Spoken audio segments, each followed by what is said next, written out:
Hello, everybody. Welcome back to the 32nd Annual Native American Festival here at Moundville, the virtual festival here at Moundville. And want to thank everybody for coming back in this morning. We've had a great week. While this broadcast is going on, you can, you're free to ask questions and comments. This is live. And we also want to thank all our sponsors. Moundville Telephone Company, Bank of Moundville, EBSCO, and Alabama Bicentennial Commission for their contributions for the festival. You are greatly appreciated.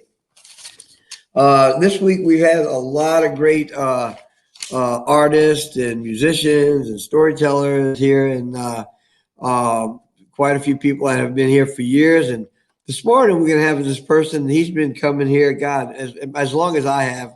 The festival's 32 years old, and we've probably been here since the beginning, and since the mountains have been built, I guess. But Mr. Billy Whitefox, and Billy Whitefox is Creek ancestry. He's from the Creek Nation. He is an international recording and Native American flute music musician. He's also well known for his silversmith and his coppersmith and flute making. And all style ways of dancing, storytelling, leatherwork, and much more. He teaches Native American Indian culture across the United States in museums and educational sites. He works with school systems and historic groups, the Creek Native History. Billy also won the 2005 Native American Music Awards, NAMI, for Flutist of the Year. Billy is one of the nicest guys you ever want to meet, and you're going to be mesmerized. His flute music and his personality is unbelievable. So at this moment, I want to introduce to you Mr. Billy Whitefox. He says, Stone Doe, how are you, Greyhawk? I'm doing fine, man. How you doing? Doing great. And we miss being at Moundville with all of you. So all of you students in your classrooms and at home, it's awesome that we can come to you this way. So I'm going to start off sharing with you a song on the flute of river cane. River cane grew all along the Black Warrior River there at Moundville. And that's what we as Muskogee, as Creeks, use for our flutes. And the story goes, will come shortly after this, about how the woodpecker gave us the gift of the flute out of the river cane. So just a little touch of the spirit of the flute.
Yeah.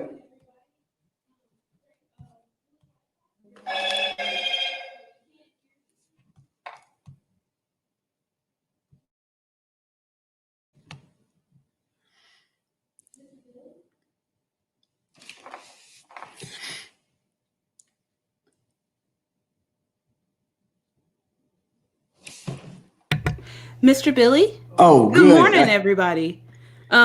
Your mic is muted. We can't hear you.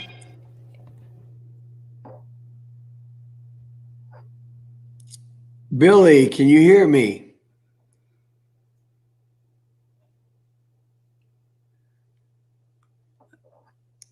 Sorry, folks, we're having a little technical difficulty right now. Mr. Billy Whitefox is being for some reason his flute music is being muted right now, and I'm gonna see if I can get to him and see if we can unmute him.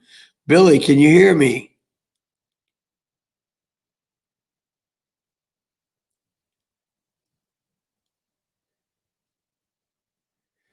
Well, I'm gonna talk a little bit about Billy since we have a little technical difficulty. Billy's been coming to Moundville. He's Creek Nation, a very good storyteller. Also very one of the best flute players around. Um, he talks about a lot of stories that he talks about is from the Creek Nation. He does also talk about his grandmother quite a bit because she was one of his teachers, and she taught him. He does speak the Muskogee Creek language, and he uses it during his performances and also in his everyday life. But he is from Florida, from the Creek Nation. The Creek Nation that he belongs to is part of the Muskogean Nation that ranges from Texas border all the way to Florida. And so a lot of the tribes that Billy interacts here with at Moundville, in a lot of ways we're related because, through the Muskogean Nation. But again, Billy grew up with his grandmother teaching him a lot of his culture.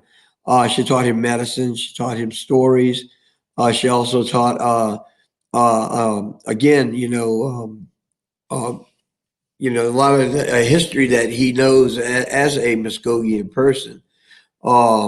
Billy also makes his own flutes, and he uses river cane flutes to make the flutes. I've also seen him make it out of cedar and quite a few other materials. And he's probably one of the finest flute makers around. He also does great silver work. The silver work he does is historically accurate. He does a silver work that has been passed down to him with the designs of the Muskogean people. You might when you come to Moundville, you'll see some of those designs of some of the pots, some of the silver work that he does. But again, he travels around the world. He in 2005 he did win the NAMMYs, which is the Native American Music Award. The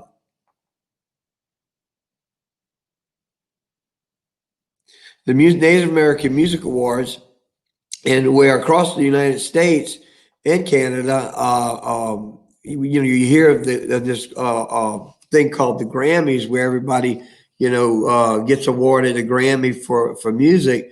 Well, Native Americans, we have our own Grammys, which is called the Native American Music Award, the NAMMYs. So if you can pull that up on the internet and check out a lot of the artists like Billy that we have throughout the United States and Canada. If you're looking to see more Native American musicians, flute players, and storytellers, you can pull up that website for the NAMMYs. But again, we're hoping to have Billy back in soon. We're getting a little different, a little technical difficulty, and here we have Miss Rebecca that's just jumped in on us here. Say hi to Miss Rebecca. Hi, everybody. My name is Rebecca Johnson. I'm the UA Museum's communications specialist. So I popped in here just briefly. So Billy and his family, they're having some weather-related issues, I think, in their area. So that may be factoring into some of the technical difficulties that we have with them. So we'll just kind of hang in here and see if we can get them back on the line. But Greyhawk, can you talk about the Native American flute and how that is different from, say, some of the flutes that you might see in a symphonic band or something like that? And do you use? I know you're in a band and you play music. Do you all use Native American flutes when you play? Well, actually, from one tribe to the other, some tribes do use flutes, some tribes don't. For some reason, everybody thinks all Native Americans in the United States played flutes, and that's not the truth.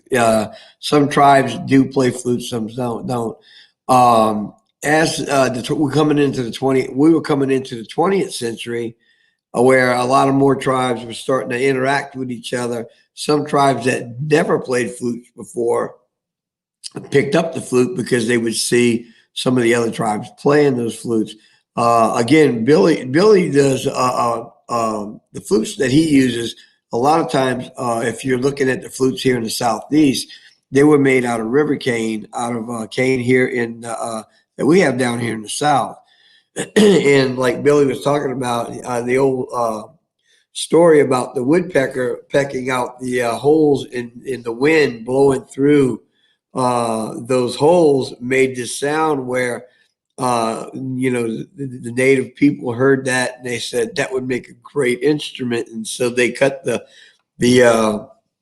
cane and they started playing the flutes that way. So they feel it was a gift not only from the wind but from also the cane that gave the flute. But there are a lot of other different types of flutes. We have people that make cedar flutes.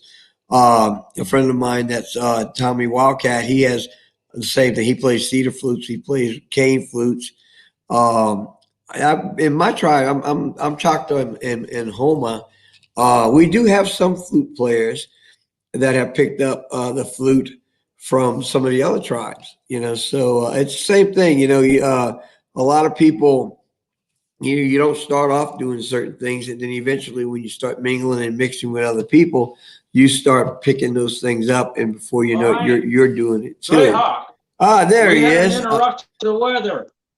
Well, I know you got some bad weather up there. I kind of filled in and told him a little bit about you and how you learned a lot from your mother and your grandmother about your medicines and your the foods and things that you have learned, because I've heard you so many years and we've talked so many years, so I was able to say one of your big influences was your grandmother and your mother.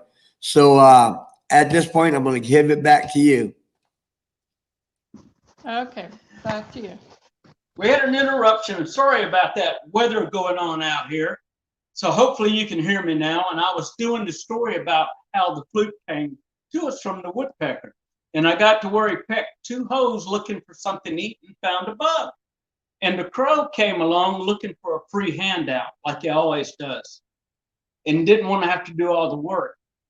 Well, the woodpecker pecked 3 more holes and made a 5-hole in this, what we call a gecko yahagus, a singing stick.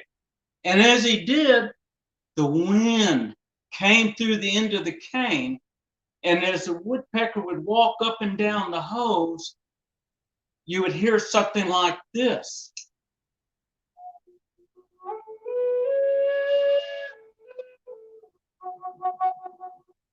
And he thought, how great that is. What a gift. And the woodpecker couldn't find anything else to eat, so he flew off.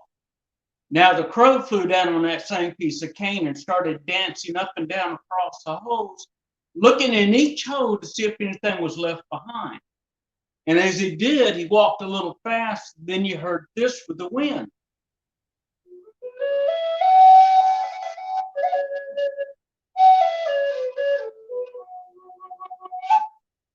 Him too, not finding anything to eat, he flew off. And the young boy said, thank you to the Creator for the gift of letting me see the woodpecker and the crow. And how that beautiful sound of that piece of cane. So he went up and he broke that piece of cane off, ran back to his tribal village, his Talofa, and he got with the Halizwa Haya, the medicine maker, and told him the story of how the woodpecker pecked on the wood looking for something to eat. And as he moved across each hole, the wind would sing through, and it had a beautiful voice. It had to have been special between the woodpecker and the Creator. So he told him to take the piece of cane and share this story with your brother.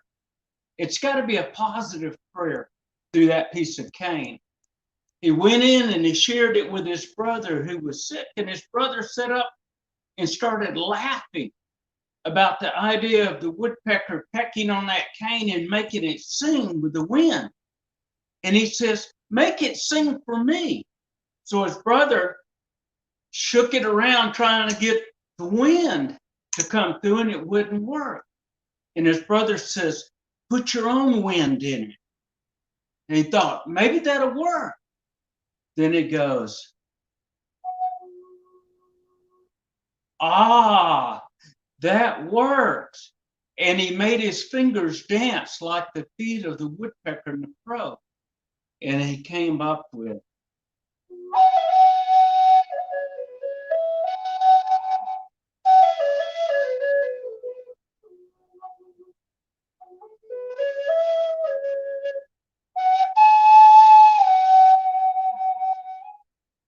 so that is how the flute of healing came to our people, as our legends are told. And the young brother that was sick got well. So it had to have been a lot of good healing music coming from the brother's heart, prayers to the Creator, and the gift of the cane, the singing stick, the Giko Yehagis. Hope you enjoyed the story and the gift of the song on this piece of river cane. I would like to share another flute because each one has a story, is how the flutes come to us. And we were talking about the crow. Well, here's a flute with a crow carved into the end of it. Hope you can see it. And a crow for the totem on the back. And as the crows sing, or the birds sing in the morning, they too have their prayers that they send out to our Father, our Creator. And this one sings like this and soft.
Such a beautiful sound in the crow. Another way we have the gift of the flutes coming to us is I like to go out and hunt in the fall, like a lot of you young boys do, and some of you girls as well. And I like to bow hunt when I can. So I was sitting at a beautiful place in Alabama, high on a ridge, and just below me was an open field with some blueberry bushes. And I sat there and I listened, and I saw the antlers of a buck coming through the bushes, just high over the blueberry bushes. So I pulled back with my bow and got ready, and there was a broken limb on the tree I was sitting under. And the wind blew a little bit, and just as he got up close to me, it made a sound like, and the deer's ears went up and he blew and he ran off. And I went, oh no, monks doye, that wasn't good. But I settled back and waited. I said, he'll come back, he's curious. And yes, I saw his antlers turn around and he slowly started working his way back through the bushes. So I got my bow ready and I pulled it back. And I said, just as he steps into the clearing, I'll shoot him. And then I'll have some deer meat to hold me through for the next month.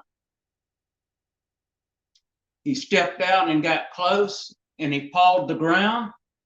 And I was ready to release the arrow. The wind blew. This time he ran off for good the other way. And I went, oh no, monks, that wasn't good at all. So I didn't get the deer, but I climbed that tree and I broke this limb off that tree. And I decided the next time it sings, it's got to sing good. So I made a flute out of it.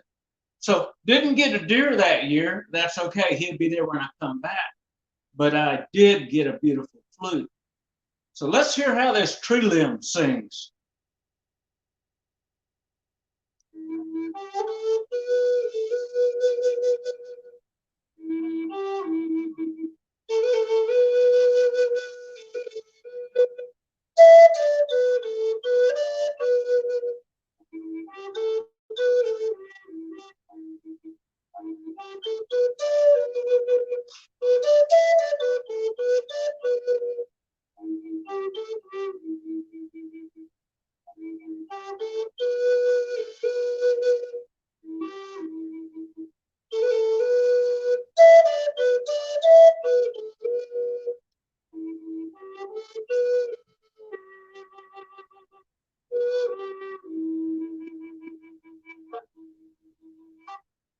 So I think it worked out in a fair trade, as we call it, by having this flute. If I didn't lose the deer, I wouldn't have this treasure. Hope you enjoyed it. And I'm going to share another flute with you. Teaching how we didn't waste anything. In the mornings, my grandmother always had a big pot on the front porch. And she'd start cooking early in the morning before we got up. And of course, when we'd get up, first thing we want to do is go out and play. We're running around and playing, and I can smell something good coming from that pot. And I always had to sneak up to the pot and lift the lid to see what she was cooking. It wasn't that I was really hungry. I wanted to know what kind of meat, so I knew what kind of bone would come from the meat after the meal. So I'd sneak over and I'd lift that lid, and I'd hear her yell at me, and Granny'd go, "Go away! It's not ready yet." And I'd go, "Home box G, Granny. Home box G, I'm hungry. You ate a little while ago." "I'm still hungry." And she'd say, "Go play. I'll call you when it's ready." Well, when it got ready and we sat down to eat, it was what we call a tonka biswa, a buffalo roast. Oh, when we got done with that buffalo, I called dibs on the bone, and this is a buffalo leg bone coming from the back of that roast. We didn't waste anything, and I asked her if I could have it. And she said, "What are you going to do with it?" "Going to make it sing. I'm going to make a flute out of it." Now I'm going to share with you the sound of this leg bone flute. And my granny always was in the back of a little wooden church in Silas. And she sang this song that she loved in Muskogee, and all the other women recognized the song and they couldn't tell the difference. She was singing not in English, but in Muskogee Creek. And a lot of you know this song.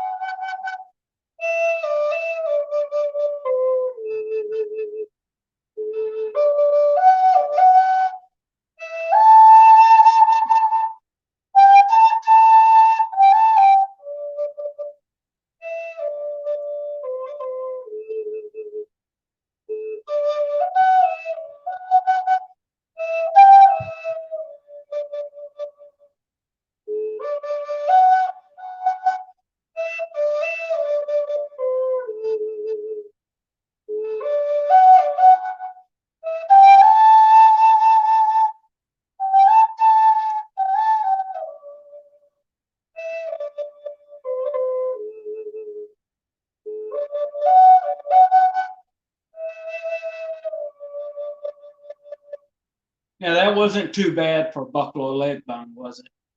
Now,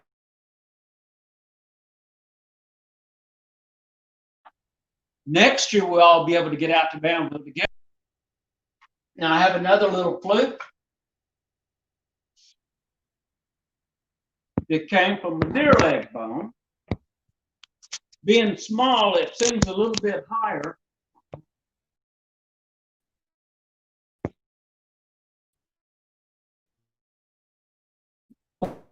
To each other if we were out hunting. We mimic the sounds of birds, crickets, maybe the wind. So we didn't have to talk to each other and scare the deer off. Give an example, it'd be something like,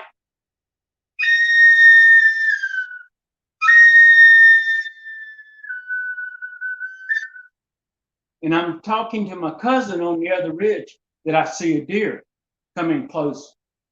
Then I go, and that would tell him that the deer left me and coming his way. So he'll get ready with his bow and his arrow. Then I would listen for him, but I'm still watching for deer coming my way. Then if I hear, of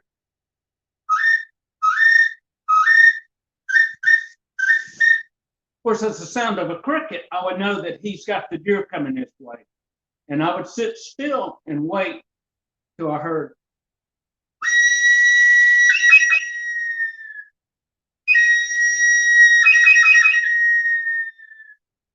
And that would tell me that he got the deer. And he's to come help him get it and take it home to our tribal ground so that we all can have a feast later that evening. Because whatever we got, we always share with everybody else. Billy, I'll put this one back, and this one has to come. And I hope you enjoyed the story of how we didn't waste and how even the bones of the animals we used. We didn't waste anything at all. This one is a beautiful flute by a friend of mine, Brent Haynes, and it has a carved eagle head on it out of woolly mammoth, prehistoric elephant.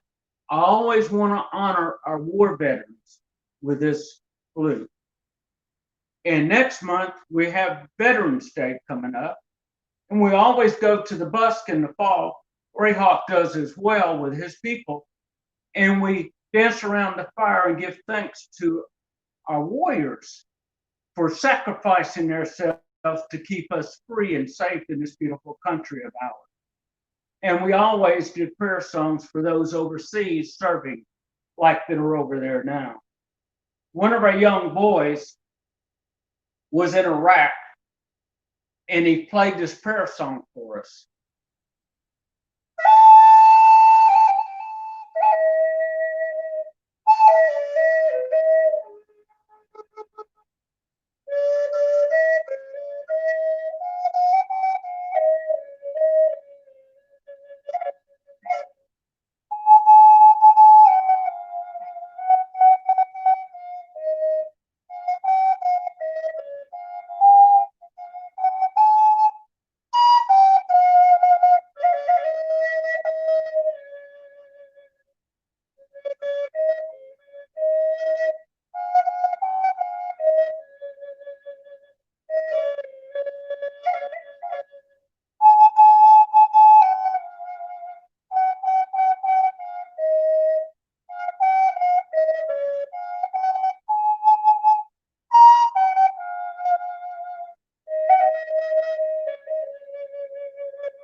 As he went into prayer, he gave thanks for what we have, and he heard a flute song coming from another rooftop. And it was a grandfather singing on a different flute to his grandson because he was scared of the rifles going off in the distance every night, and also the bombs going off in the streets. And he heard him say, "Thank you for the gift of your flute, my brother." He says, "I too play for my grandson Kostya, so he's not afraid." And I told him, listen to that friend of ours from US of A, from America. He's sitting on the rooftop keeping us safe at night. And that helped his grandson to be calm and know that he's safe. Now, I want to share another flute with you, also out of river cane, but it's also a spear as well. A prayer warrior lance is what I call it. Anytime we heard of strangers coming close to our home, we would always ride out to intercept them, to keep them away, to see if they're friends or foes. If they're friends, we would invite them back to share our food with us and to learn about them. If they were foes, we would challenge them to leave. We had a holy man, our prayer man. They would always carry a spear, a prayer warrior lance, on the back of his pony. and he would stop at the end of the procession, turn back and play a prayer song to our Creator to protect his home. And you'd hear something like,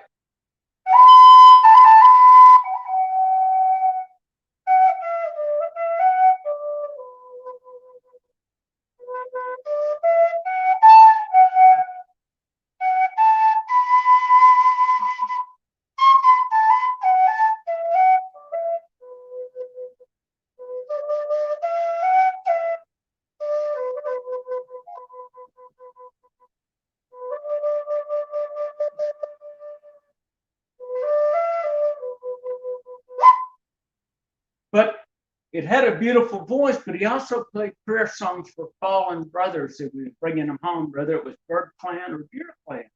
He would sing a prayer over them. But because of the holes in the flute, when he would throw it, it would whistle. And that would be the last song a foe would hear, because it would whistle before it struck him. And he didn't want to use it to fight, but it was there to protect him as a last resort. We always prayed for peace and wanted to share with all of our friends and learn from each other. It's my pleasure, Billy Whitefox, and our good friend there, Greyhawk, to be with y'all. And y'all have a wonderful day, and I enjoy being with you. We'll be with you in person next year. Anahe and one spirit, Billy Whitefox. My job. Billy, thank you very much. I mean, we enjoyed it very much. And I can't wait to see you next year. And I want to thank everybody here that I hope you enjoyed Billy's music. I also want you to remember that you can get online and check out our museum gift shop online, and you get some really cool stuff like the mugs that we have, which is really cool. And we also have,